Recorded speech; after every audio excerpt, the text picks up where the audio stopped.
Amin jedha amin. Baga gammadda warri galgala kana dhuftan. Waaqayyo kanaan jedhe galgala kana jalqabee ilmaan kanatti balbala deebi'een cufamneen bananaan. Balbala deebi'een cufamneen bananaan jedhe. Balbala deebi'een cufamneen bananaan jedhe. Maqaa gooftaa maqaa Yesuus yeroo kana jalqabee balballi isin irratti haa banamu. Balballi haa banamu.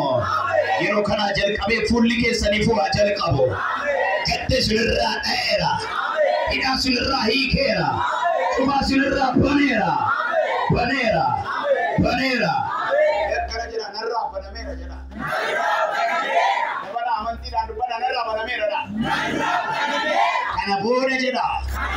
Isa Waaqayyo bane kana jedha. Kufaatiin dinagdee jedha. Kufaatiin siyaasaa jedha.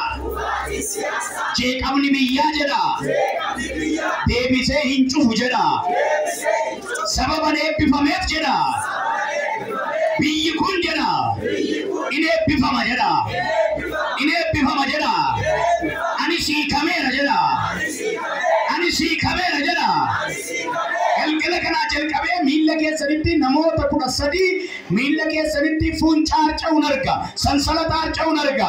Waaqayyo namoota baay'ee akka isaan deemaniif iyya malaadheeraa banaa jedha Waaqayyo.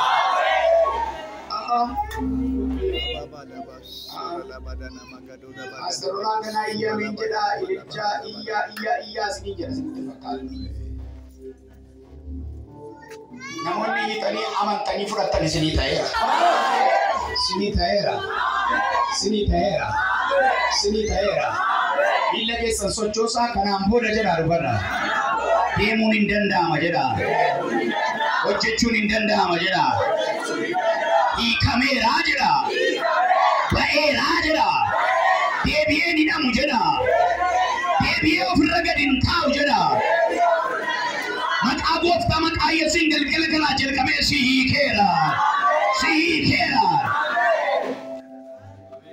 Maal akka ta'e beeku Waaqayyo harka sirratti ka'e harka ispeeshaalii harka ijoollee koo irratti ka'e harkan dabarsee harka mootummaatti kennuu qabanaan jedha. Ani beeku waan hidhamutu jira.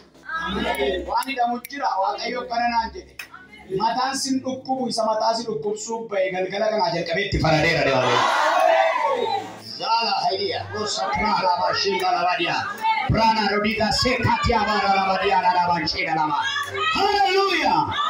El gila kana jalqabde atin kata dino take kufati ta'era. Kufati ta'era. Kufati ta'era. Hiikamsa siif ta'era. Ba'uu siif ta'era. Ulfinni siif ta'era. Achis na lala. Yesus gooftaan. Nama cina keessa jiru maal akka inni fakkaatu eenyummaa isaa beektu. Baay'ee isaa beektu. Fuula isaa argaa jirtu. Ilaalaa check it. Fuula walii ilaalaa shiraa. Fuula walii ilaalaa. Maaliif akkas goota yoonaan jettanii isa wal shakkitanii miti nan jechaa jiru. Isa wal shakkitanii waan jechaa miti. Waaqayyo takkana naan jedhe.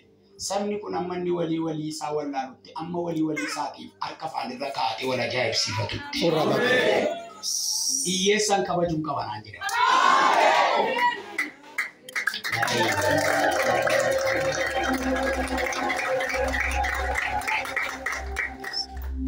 Amma sittimu ilmi Waaqayyoo fannifamuu isaatiin jireenya Waaqarraa argatteetta.